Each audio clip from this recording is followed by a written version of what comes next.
বিজেপিকে যদি হারাতে হয় মনে রাখবেন তৃণমূল কংগ্রেস তার একমাত্র বিকল্প, অন্য কেউ নয়। অন্য কোনো দল বিজেপিকে হারাতে পারবে না।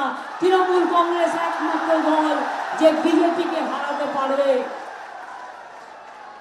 আজকে ভোট শুরু হয়েছে, যতই জবরদস্তি করুক, গায়ের জোর করুক, আমি জানি সব, তা সত্ত্বেও বলি এবারে বিজেপি 200 আসনও পাবে না, 543-এর মধ্যেই। কাজেই সরকার গড়া তো দূরের কথা। আমাদের বাংলায় আমরা একাই 100, মা মাটি মানুষ একাই 100। বাংলায় দিল্লি সরকার গড়বার পথ দেখাবে। তাই প্রত্যেকটা সিট, প্রত্যেকটা ইঞ্চিতে ইঞ্চিতে একটা ভোটও সিপিএমকে নয়, একটা ভোটও কংগ্রেসকে নয়, একটা ভোটও বিজেপিকে নয়, আর কোনো দলকে নেই। বিজেপিকে যদি লড়তে হয় তাহলে কিন্তু তৃণমূলই হচ্ছে মূল শক্তি। কি মা বোনেরা, ক্ষমতায় নেই বাংলায়, লক্ষ্মীর ভান্ডার করলাম আমরা, আর তারা চমক দেখিয়ে বলছে 3 মাস বাদে নাকি লক্ষ্মীর ভান্ডার বন্ধ করে দেবে। আগে ওদের ভোটটা বন্ধ করে দিন, লক্ষ্মীর ভান্ডার চলবে, সারা জীবন চলবে।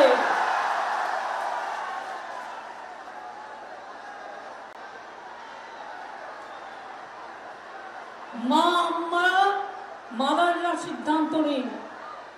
আমি ভাইদের বলবো, তোমরা অনেকে বাইরে কাজ করতে চলে যাও, যখন বিপদে পড়ো কেউ তাকিয়েও দেখে না। মুর্শিদাবাদে যখনই কোনো মানুষ বিপদে পড়েছে আমি কিন্তু তাদের বাড়িতে ছুটে গিয়েছি এবং তাদের সাহায্য করেছি, তাদের চাকরিও দেওয়া হয়েছে, তাদের পরিবারকে রক্ষাও করা হয়েছে। আমি এখনো বলছি, যারা বাইরে কাজ করতে যান, যারা বাইরে কাজ করতে যান তারা মনে রাখবেন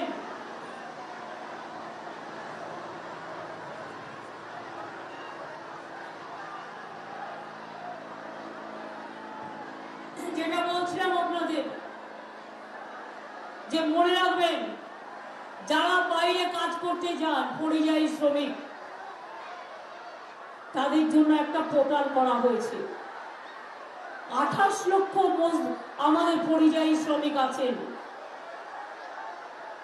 তাদের সবার নাম ঠিকানা সেখানে পাবেন। পরিবারের সাথে যোগাযোগ হলে করতে পারবেন, কোনো বিপদে পড়লে আমাদের জানাতে পারবেন, চলে আসতে চাইলে আমরা ব্যবস্থা করে দেব। আর একটা কথা মনে রাখবেন, আমরা যেমন এখানে স্বাস্থ্য সাথী কার্ড দিই 5 লক্ষ টাকা সব পরিবারকে, তেমনি যারা পরিযায়ী শ্রমিক বাংলার বাইরে কাজ করেন তারা তাদের স্বাস্থ্য দেখতে পারেন না, আর এখান থেকে স্বাস্থ্য সাথী নিয়ে যেতে পারেন না। তাই তাদের জন্য আলাদা করে একটা স্বাস্থ্য সাথী কার্ড আমরা করে দিচ্ছি, যাতে বাইরে গিয়েও সুযোগটা আপনারা পান।